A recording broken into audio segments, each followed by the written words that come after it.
Hey, everybody. Welcome to Lando Lakers Live. Brian Kamenetzky and Andy Kamenetzky joined tonight by Anthony Irwin, the host of Locked On Lakers, who doesn't have his own podcast tonight, which is good for us because he's full of anger because the Lakers lost. And not only did the Lakers lose, the Lakers lost a game where Rajon Rondo played and didn't necessarily contribute a lot. And so these are it's like the perfect alignment of Scorpio, or I don't know what it is for an Anthony Irwin rant. And since we are fortunately not covered by, as far as I know, Andy, FCC guidelines or anything like that, I mean, we're probably okay. Plausible deniability, right? I mean, that's the place we're in right now. You could always blame me. Like if you are under those guidelines and anything goes wrong, you can blame me. There's no question. I mean, I'll tell you right now. I mean, we're not built for whatever FCC jail is. Like we're not guys who own the FCC yard. So I promise you, we're gonna roll in a second. I'm not built for that. I'm not tough like that. Let's do the housekeeping parts first. 112-97 was the final score. The Rockets take Game 1, 36 points for James Harden, 12 of 20 from the floor, 9 of 12 from the free throw line, 3 of 6 from the 3-point line. Eric Gordon had 23. Russell Westbrook had 24. Lakers, and I put this in air quotes, were led by Anthony Davis and LeBron James. It wasn't a lot of leading going on there. 45 points between those guys, and other than Alex Caruso's 14, not a lot going on. So Lakers down 1-0 in this series, as they were against Portland. But Anthony, it feels a little different, I think, to be down 1-0 against these guys than it did against the Blazers. Not panicking, not saying the series is over, but it's a different deal. I'm realizing that we talked after the Lakers were down 0-2 to Portland. So the key here is that we can't plan on talking after the Lakers play a game 1 of a series. Yeah, I mean, we cannot get that in the books and not plan ahead on that stuff. You're right, though. The difference, we talked after the Portland game 1, and the immediate takeaway for everybody watching was the Lakers got whatever they wanted. They had wide open 3-pointers. They were missing shots at the rim. They were missing free throws. And you just said,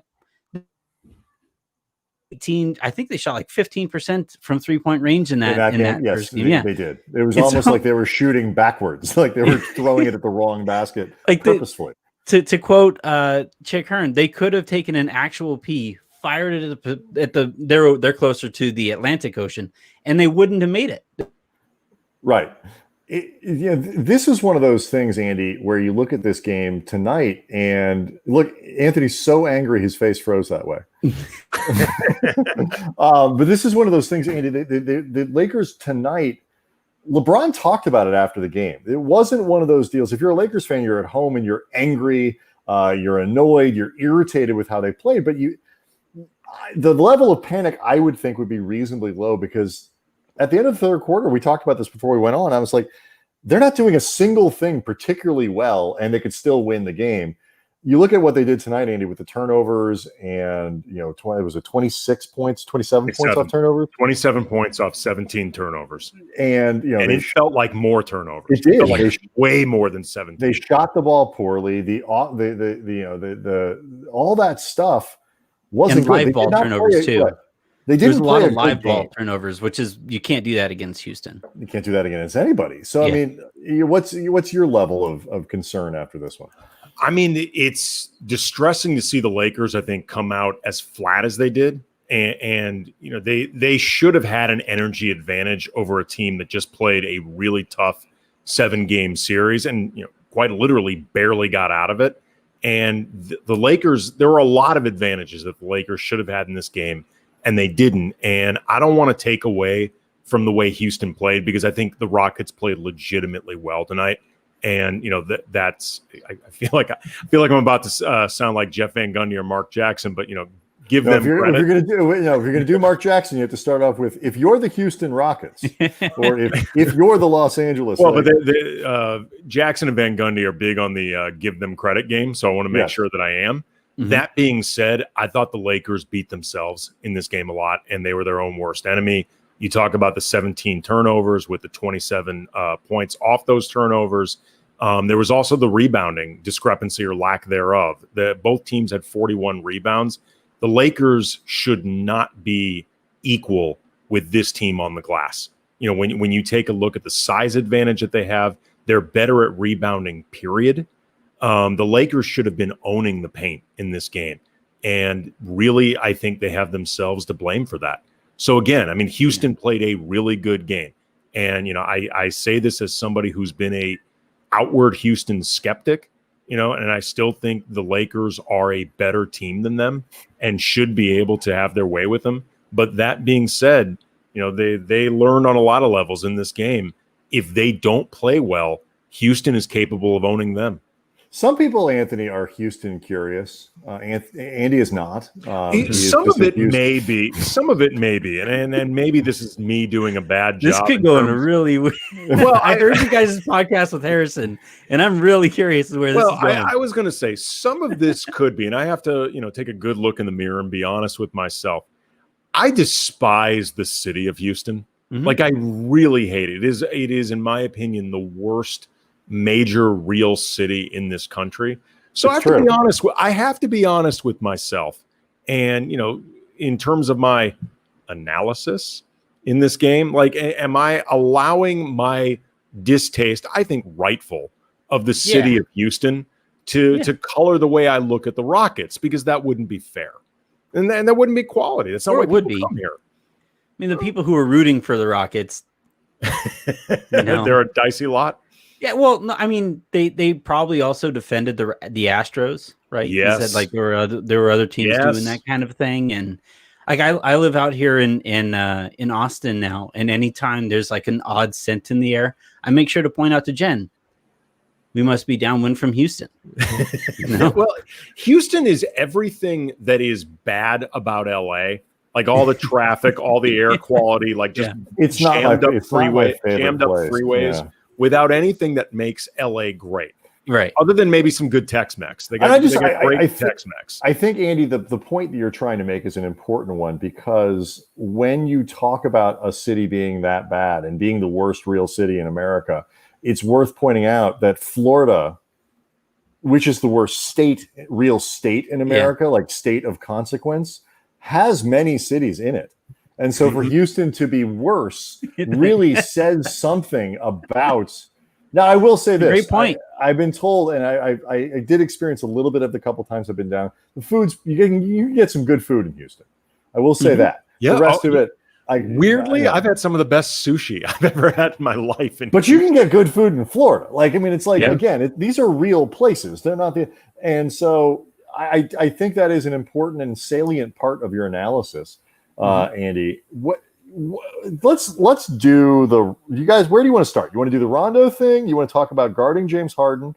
You want to talk about Houston? These are all things on my list. At the risk of speaking for Anthony, I feel like you'd like to start with the Rondo. Well, I know that, but I'm like, but we also do we want to we want to hold keep the audience in and let them just like let me stew in this for a while, stew in that Houston smell. Because there are people on this chat, people who know Anthony well, Harrison basically, who are expecting Anthony to just go mobile and leave his house and just start breaking things based on this whole Rondo thing. So I'm wondering if we need to just hold on to it. Hollywood-tastic actually says right here on the chat, we came for Rondo slander. That's what Hollywood-tastic actually wants. Let's start with Rondo, because I actually think it's also slander Vogel. I love this feature where we can put up the chat, the comments on the chat. This is fun. Rondo was the first guy off the bench. Surprisingly, I think most Lakers fans want to see Caruso. Everybody knew he was going to play, and initially, at least, Andy, it looked like he was just playing the J.R. Smith minutes, like the random, 12 minutes that J.R. got. And I got to be honest with you, there are very few people on the planet that I would like to that I wouldn't rather see have those minutes that had been going to J.R. Smith. I don't care how bad you think Rondo is. He's better than J.R. Smith. Anthony, he's better than J.R. Smith. Come on. You have to be at least a little honest. Well, I think he's a literally better player than J.R. Smith, but I think he's capable of more damage to the Lakers than J.R. Smith is.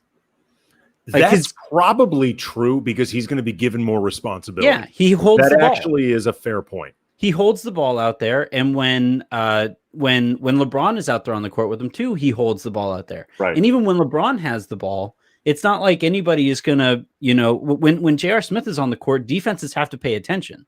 So when LeBron and Rondo are out there on the court, I would actually rather have JR because the defense has to care about him on the court. And we saw this. There were stretches. If you just take screenshots over the course of the game of the way Houston was positioned, you have 5 guys either with a foot in the paint or very close to it. And that's just because, if the Lakers were playing a Dwight lineup with AD, that's one guy who doesn't space the floor, or JaVale also. They have Rondo out there too. LeBron has the ball, and even so confined, and I think it had everything to do with setting. I mean, look, I was actually slightly concerned with Houston that, Andy, if the Rockets dropped any further back off Rondo when he had open jump shots, they would actually accidentally leave the bubble. Like they'd all have to end up back in quarantine.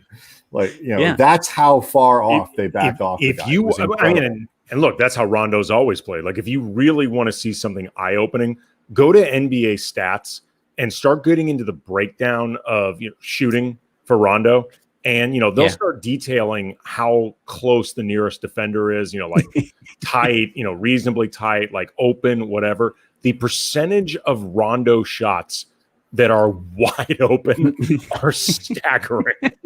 Pretty impressive. I mean, he is barely more guarded than any of the 3 of us would. Right. No, I don't. At the very least, initially they might be a little closer because there's no scouting report on any of the 3 of us.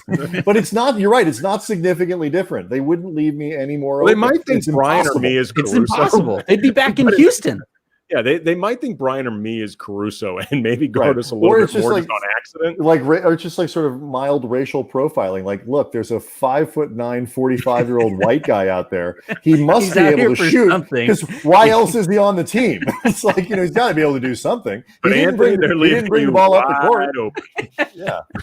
And then they shoot, and that would be the end of it. They could leave me wide open. According to the Twitter videos, I could be right under the basket. It wouldn't matter. So I'm not one to judge, is the thing. But it does screw up. It does screw up the spacing, but this gets to another thing that I thought was very obvious about tonight's game. The Rockets, and we talked about this. Andy and I had Kelly Iko on from who does great Rockets coverage at The Athletic. We had him on our podcast to preview the series, and he was like, the Rockets are going to they're going to pack the paint and make the Lakers make outside shots. I mean, it was very clear, Anthony. The Rockets have zero respect for the Lakers' outside shooting. I mean, yeah, look, whenever you're guarding LeBron and Anthony Davis, you are going to have to give something up.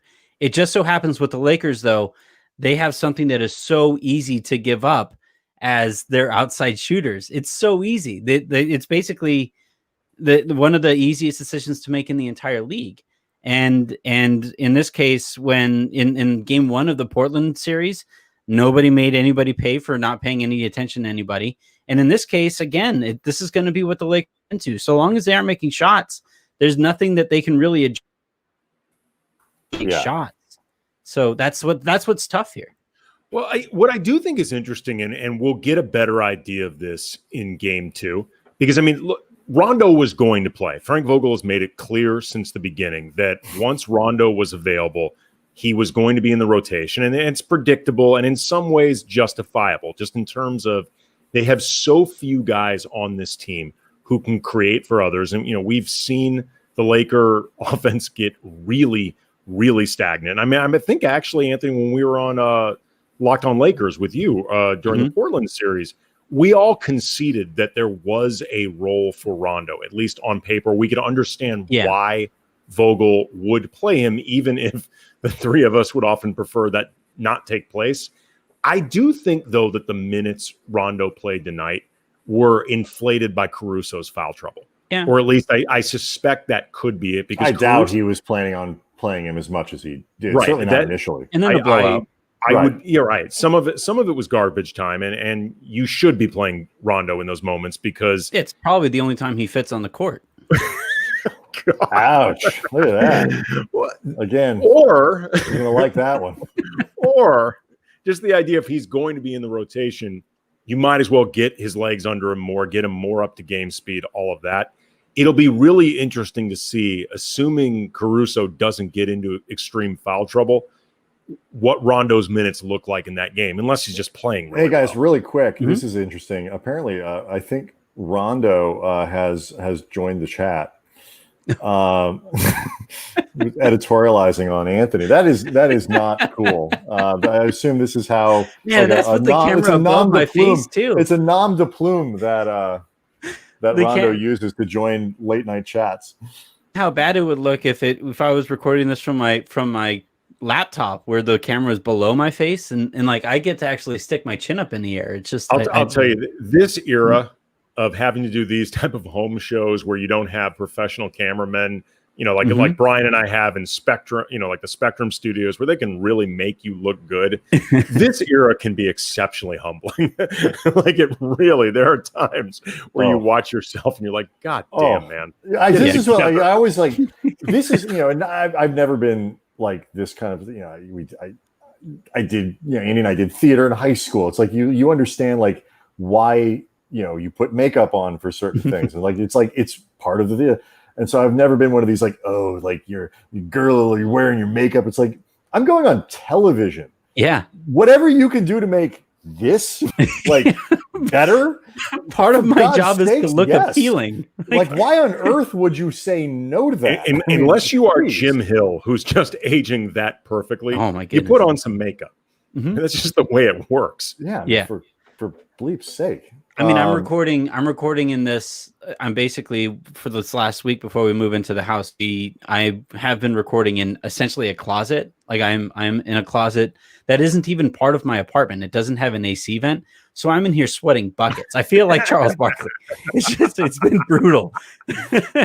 Well, apparently it's not a good look, according to the folks in the comments section. It is I'm going to make every closet excuse is not possible. treating you well. Quick reminder too, 2 locations, Delicious Pizza. You saw the crawl there. I'm actually, I think, going to get some Delicious Pizza tomorrow because it's going to be 493 degrees all weekend in Los Angeles, and we're not doing any cooking.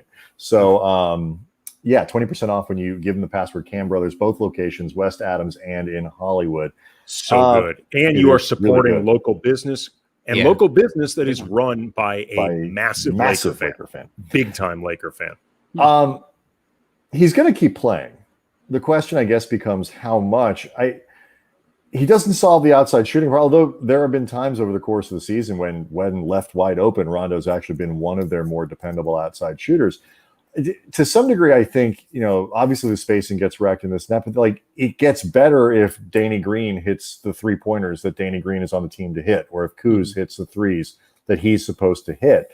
Like this to me was, and we'll get to Davis and LeBron, who are not blameless in what happened tonight by any stretch. Yeah, but like this was the first game of the playoffs where it was like, okay, that's not good Kuz. I don't think it was a lack of effort. It wasn't there.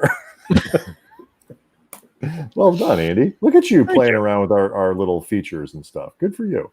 What did you guys think of the rest Rondo of the is in the pizza dough. Like Ron, you got to go with that. There you go. I like that.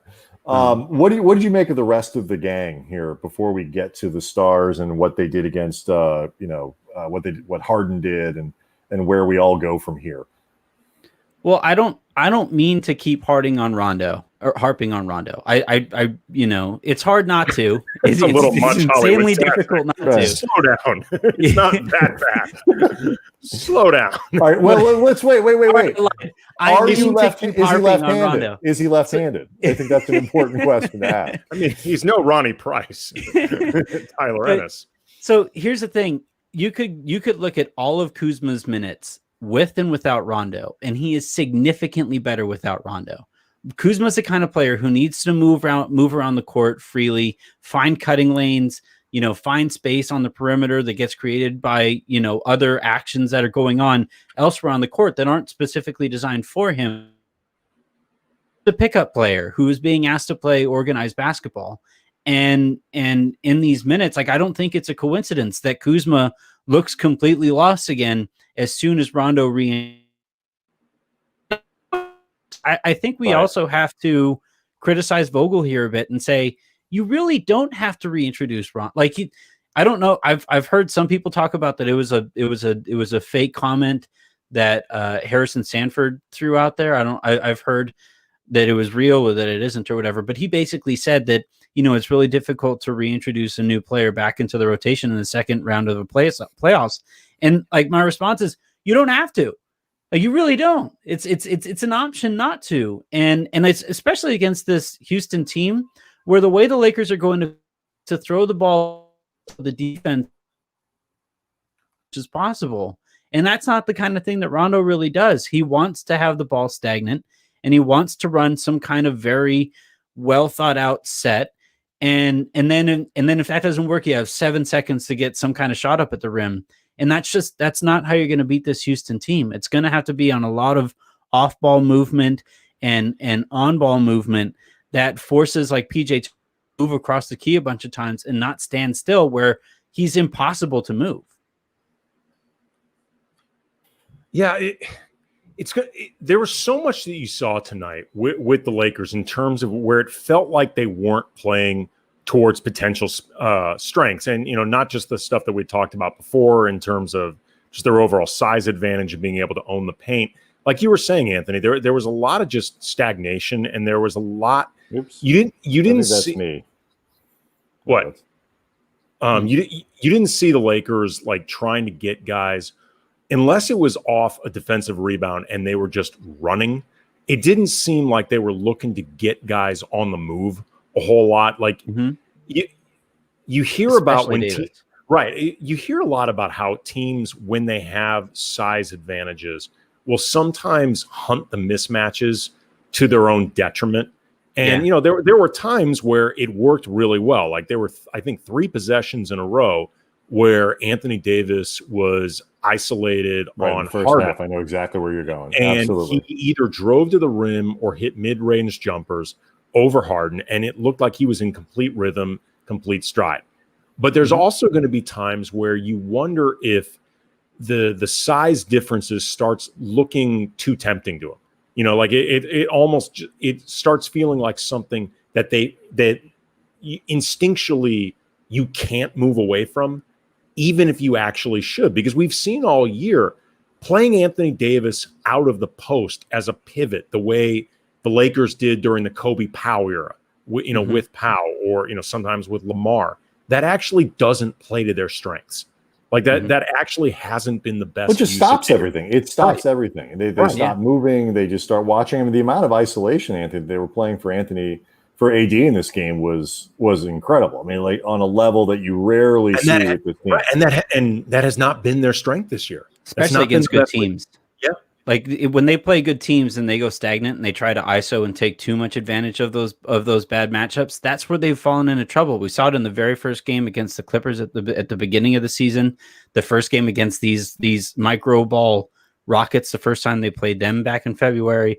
Like the games that they have really struggled against really good teams have been those where they hunt those matchups. And again, like, really interesting. People usually think of the Rockets as this small team and therefore they run all over the court. Right. But actually the way that they try to play the game by switching a bunch and stuff, they stand still a lot. Like if you actually, if you tune almost, because they want to just stand there. Right. And it's because they shoot 483 threes a game and they're coached by Mike D'Antoni. The assumption is, they're the 7 seconds or less Suns. Yeah. They're not even close to that. No. They play very slowly in the half court. They want to muck everything up. It's a lot of watch James Harden do things with weird, rhythms and weird whatever, move off of that a little bit, which I like. I got a lot of trouble before the game tweeting out, I really like watching Harden. Other people, it was the wrong time. All right, guys, it was definitely the wrong time. I understand. I get it. It's not a popular opinion. I get it. But like, I just have an enormous amount of respect for how he does, like the technical craft of what James Harden does is to me is stunning. So I get it. I like watching it, and it's so different than other scorers around the league. But the Rockets are slow, and they want you to play slow. And there's another thing we talked about with Kelly is like they want to, like, if the Lakers with their bigs can get up and down the floor and finish over the Rockets, Houston doesn't have a chance. If the Lakers have to play in the half court, that's a whole. Then their size doesn't matter as much because, you guys remember when the Rockets used to have Chuck Hayes, who I believe was 4'7", but like nobody could move him out of the post. So you center of gravity underground. It was basically so you try to post him up and you ruin all of these possessions because you're trying to move Chuck Hayes somewhere because you think it doesn't work. Same kind of thing with PJ Tucker. You're not going to like just move him out of the way and stuff. Yeah, well, you have to force him to try to catch on the move, right, or defend a catch on the move, and all of them. Yeah, well, but Tucker especially, he is the least movable object. We saw LeBron. It took like 3 or 4 like hard get a PJ Tucker to move like 5 feet. That was amazing. That was amazing by Tucker. yeah, but that's one of the things that heading into the series that I thought the Lakers would have identified a little bit more quickly was we have to force that guy to move. It's just. I don't know if you guys the Last Airbender thing. Yeah. The cartoon. Yeah. He's basically an earthbender, right? And the way that they always they try to take advantage of the airbend or the earthbenders was to move them. Like once they get that center of gravity, they can really fully move the earth. And I feel like with PJ Tucker, once he sets his feet and he just squares you up defensively, that's a lost possession. You got to rotate the ball. Well, Andy, that should be the film session. They just right. they just watch Avatar. It's on Netflix right now. Like, I mean, they could just do a binge watch of like the first 2 seasons. Exactly. But Andy, the other stereotype that I think people have because the Rockets are small and they're a Mike D'Antoni team is that they're terrible defensively. But that hasn't been the case, and certainly in the playoffs. Oklahoma City's not a great offensive team. I get it, but they were a very good defensive team in the first round and kind of had been morphing into that leading into the playoffs and have shown themselves to be a legitimately good defensive team. So it's not just a matter of if you want to be worried about the Lakers is that, in round 1, it was Portland. Yeah, they didn't play well offensively and they got it going, but that was against a crap defensive team in the Blazers. It's hard to believe that Houston is going to devolve as really significantly on that end, at least to me, Andy. Are you buying that part of it? If you look at Houston's roster, they've got Covington and PJ Tucker are plus defenders. And in certain ways, I think Eric Gordon can be. If he's healthy, he's really strong. He is super strong. And again, when he's healthy, reasonably mobile. James Harden is a good defender in the post. Like he actually can do well there. There are other areas where he isn't as effective. But we've also seen, though, there will be times where he digs in more and he actually commits to it more.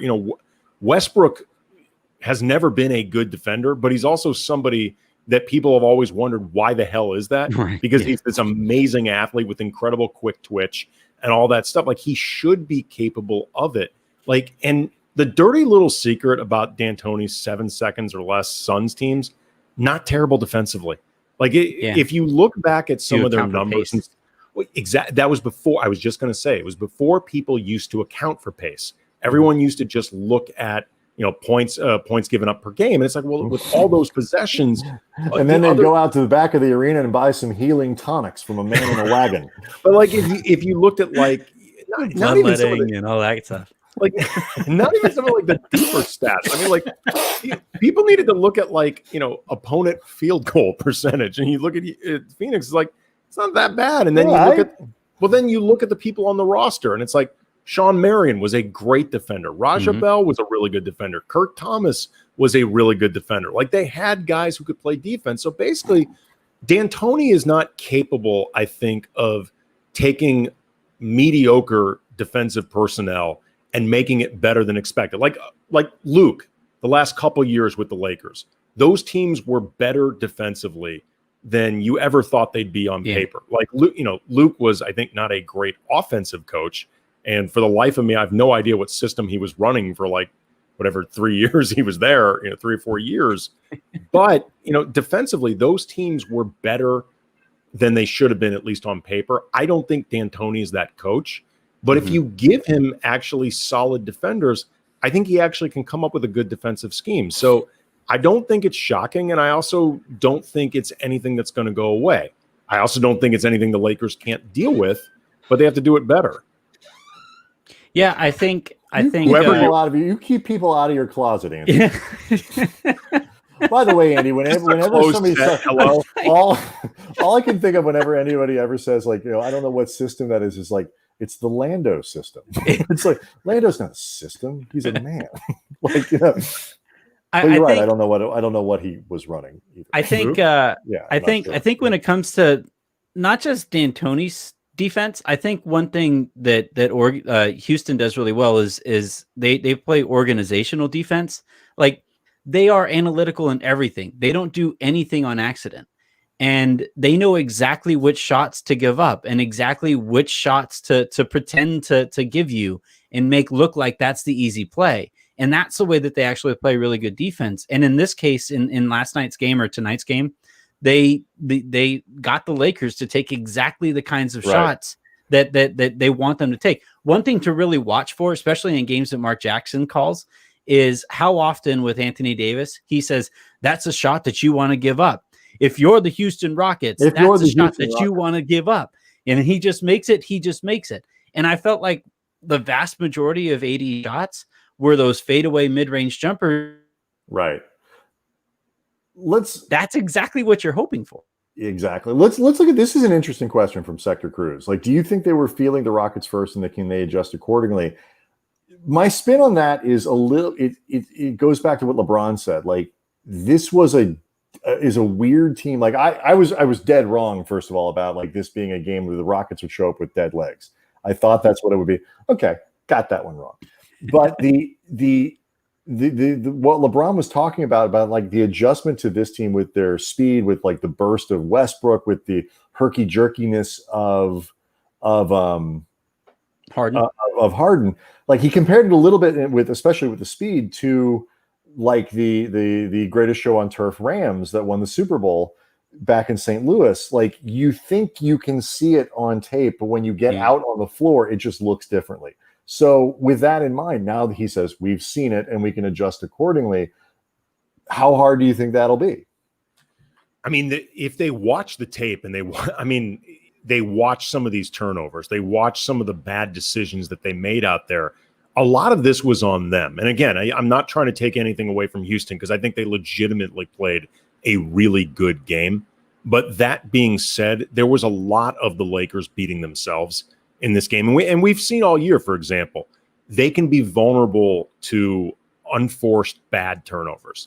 And when they put themselves in that position, even though they've been fairly good in transition defense this year, they still give themselves trouble. And they're a team that, with some of the offensive ruts that they can get into, they can't afford to give up possessions. Like they're not a good enough outside shooting team that they could crap away 7 or 8 possessions and then make it up with a rain of threes. Like, you can't count on that with this team. So they have to treat possessions like they're more precious, like they matter more. They need to have more possessions, frankly. Yes, like they always have to have more possessions in Houston because of the math that the math equation that Houston put you in.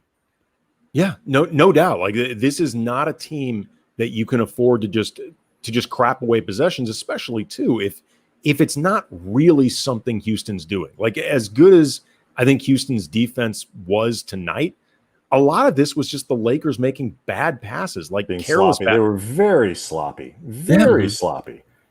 Yeah, I made the comparison actually between like a baseball game where the starting pitcher is more of a junk ball pitcher, and then they bring in the fireball thrower, the flamethrower after that, who you go from 92, 93 to holy crap, I'm now expected to adjust to 103 mile an hour fastball. Like, that's the Lakers came off of that series against the Portland, who isn't a very good defensive team, is a very slow defensive team, and then they go up against Houston, where they're always up in passing lanes. They're super aggressive in passing lanes and get some more stuff going back door. But I really think like when LeBron talks about the speed that they had trouble adjusting to, I think it has a lot to do with the team that they're coming off of that first round series against. It's just tough to go against a team that we all also acknowledge was never going to beat the Lakers. This is the team that actually can. And so you add like the literal difference in speed to the difference in stakes that are involved with playing a team that can beat you. And I think that's where the Lakers kind of tripped up and made a lot of unforced errors tonight. So looking at game 2, we were all here after game 1 of the last round. Like you say, different deal. But looking at game 2, what's the level of, because it's every other day, there's another day. My whole thing about Houston was Oklahoma City had a 0% chance of beating the Lakers in a 7-game series and a probably 100% chance of being a pain in the ass. Mm-hmm. Houston has a non-zero chance of beating the Lakers in a 7-game series, but also I felt like if it didn't work, if for some reason just the matchup with the Lakers didn't work, had a chance of being a much faster, easier series, I think, than perhaps Oklahoma City would. Clearly, it looks like the Rockets can be the team that can stretch them a little bit. And as Kelly Iko said on our podcast, like they're built to play big teams like the Lakers. It seems counterintuitive, but that's what they're designed to do. So looking ahead at game 2, Andy, and then we'll go to Anthony. Like, what do you expect to see from the Lakers? I think they need to be looking to force to run as much as they possibly can, to try to turn guys like JaVale and Dwight into rim runners and, find more utility with their bigs beyond just trying to, to really own the paint. They need to do a better job with, second chance opportunities, offensive rebounds, stuff like that. But I think that they can get more utility from JaVale and Dwight by just putting them on the move. I'd like to see more pick and roll action between LeBron and Anthony Davis. Just really start putting. Yeah, I mean, you're right. Anybody, but those two in particular, I think will really put Houston to some difficult decisions. And they also I would like to think that they will watch the tape on this, assuming they don't just binge watch Avatar: Last Airbender, which would certainly be more. They're in the bubble. They actually have time for both. They probably no travel. Well, every other day though. That it's tough with every other day to binge through however many seasons.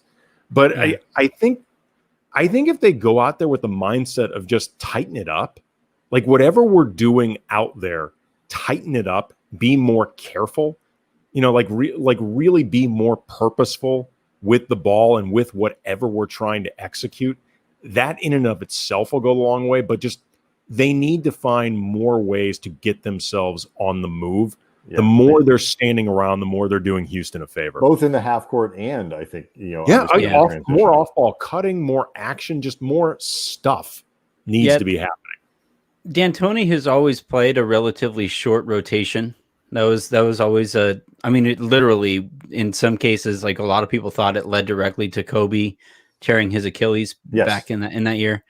And you look at Houston, they are not a functional NBA team if Covington and PJ Tucker are both in foul trouble or tired or whatever.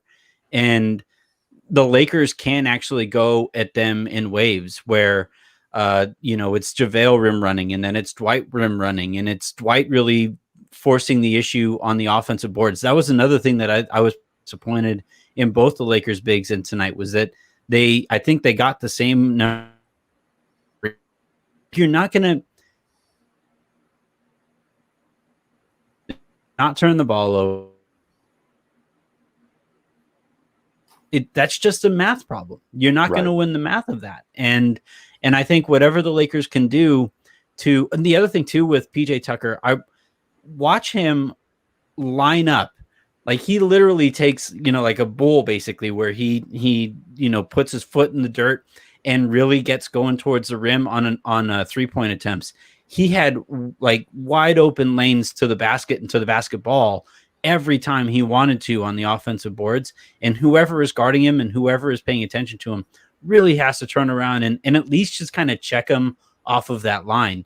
Just the Lakers are the bigger team. You have to be more physical. And I asked, actually, not to interrupt you, but I asked Anthony Davis after the game through the Zoom, just like what he thought accounted for the rebounding battle being equal, which you would not think that would be the case with the advantages the Lakers have. And he said that Houston did a really good job just boxing out and just making sure that they're putting, bodies on different Lakers. And that gets back to what I was talking about before about just the detail.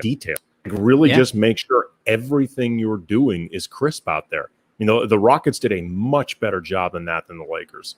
Well, and they shoot so many three-pointers that it leads to long rebounds, which actually winds up being a bit of an advantage to Houston, right? One thing that Dwight, especially, like of any of the Lakers, has the biggest used to boxing out with his hands down.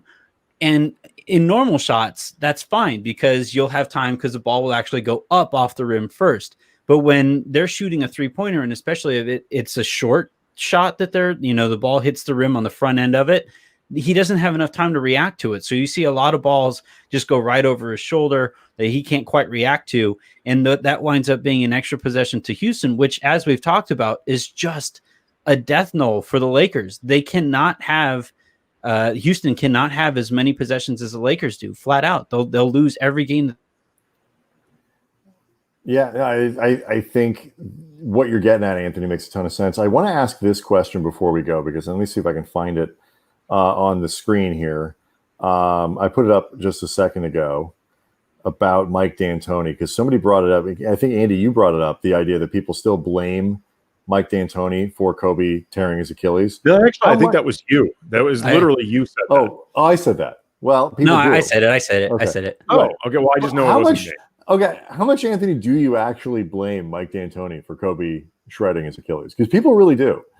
I mean, it's hard not to see that he played Kobe like 48 minutes a game over that last week. Did Mike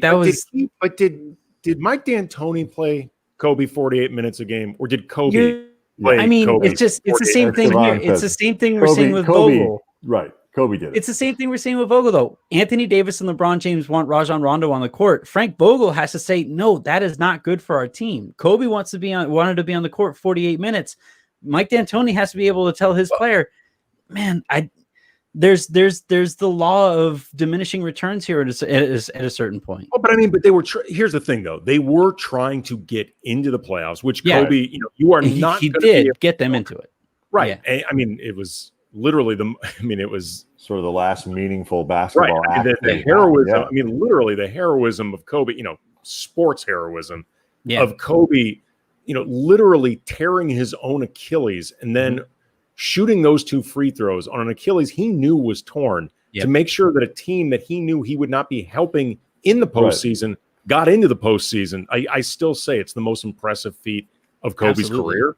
I think it's more impressive than 81. I think it's more impressive than 5 championships, the MVP award, all of it. I can't think of another. It's the most amazing thing I've ever seen. I cannot think of another athlete that I am dead sure could have done that. Like, I'm even including MJ. The mental fortitude beyond just the physical pain tolerance, all that, the mental strength that required is unlike anything I've ever seen before. But that being said, it's one thing to tell LeBron and Anthony Davis, look, I got to go a little less Rondo. It's another thing to tell Kobe, look, I'm going to sit you, and if we don't make the playoffs, so be it. Yeah, right. You got plenty more prime years yet. Don't worry about it. It's fine. It'll be fine. It's going to be fine. Like, in the grand scheme of things, I think one of the things that even Jen will say to be Phil Jackson. I'm going to tell you to say. I don't actually blame D'Antoni for it. I just thought the lengthy minutes, like either it was going to be the Achilles or it was going to be something else. Remember in that last game, it didn't help. Yeah, like that last game that Kobe actually got hurt in, he had turned his ankle, I think, twice. Right before he tore the Achilles. Yeah. That game was a train wreck for Kobe physically. Like even before the true end of it all. All right, fill in the blank for me, guys. The Lakers blank game 2. Andy? It sounds like I should be going blue. The Lakers win. I think they're going to win game 2. I actually think they're going to come out and recognize a lot of what they did wrong, and I think they're going to win it. Anthony? I think they lose. Oh, come on, Anthony. Oh, They Yeah. might. So I just don't. It's going to take another loss for Vogel to realize he cannot play Rondo. Like he's going to ride this train until it falls off the tracks. And one would think that this would be enough to the very first two over, right? And I think he made a defensive mistake too. So this is and that's the kind of thing you expect. It's the first game he hasn't played, or he's played in like 6 months, 7 months. And yet if he plays again, especially if he plays any minutes that could have otherwise gone to Caruso, I just don't think he bodes well for the Lakers. We'll see if really my theory about foul trouble is accurate in game 2. Because unless Caruso gets into extreme foul trouble again, if Rondo plays those type of minutes, then you are correct that that's what Frank Vogel is envisioning for him. And you are also correct that's the wrong move. Yeah. I hope I'm wrong. Foul Trouble, name of my 3rd album, by the way. Basically my entire approach to prediction stuff is predict the bad thing happening and then be happily wrong.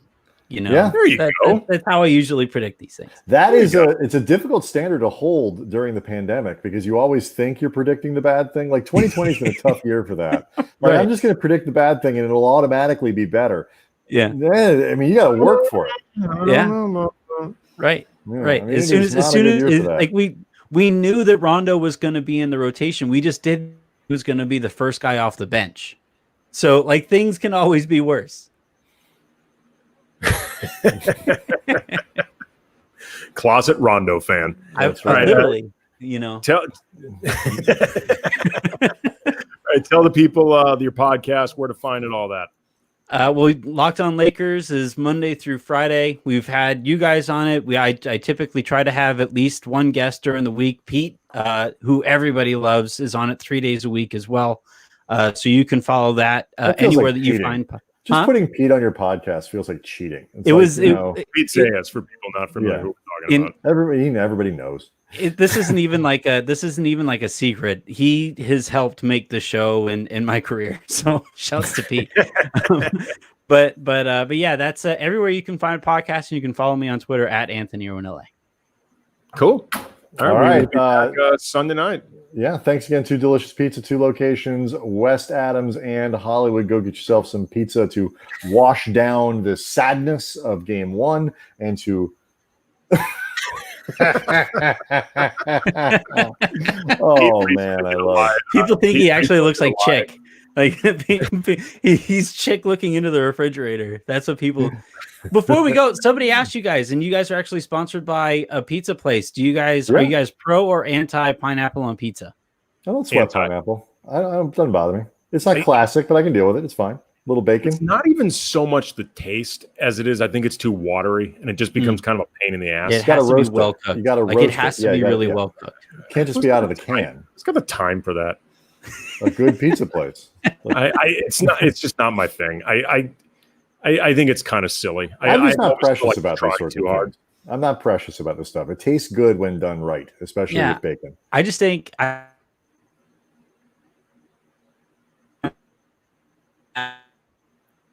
No, Anthony's closet Wi-Fi finally gave out. I think, Andy. Uh-oh. Yeah. Am I? Anyway, Right, thanks, guys. Well, either that or the pizza sensors have come out. Like Big Pizza came to censor. Found out that I was talking about pineapple pizza. Either Big Pineapple or Big Someone came to do it. All right. Well, if Anthony Irwin, Locked On Lakers podcast featuring Pete. Thanks so much for coming on, man. Appreciate Really the time, appreciate man. it. Thank you. Thank you guys a ton. This was something. We don't know. We don't know what he said. It was complimentary. We'll take your word for it. All right. Have everyone a good weekend.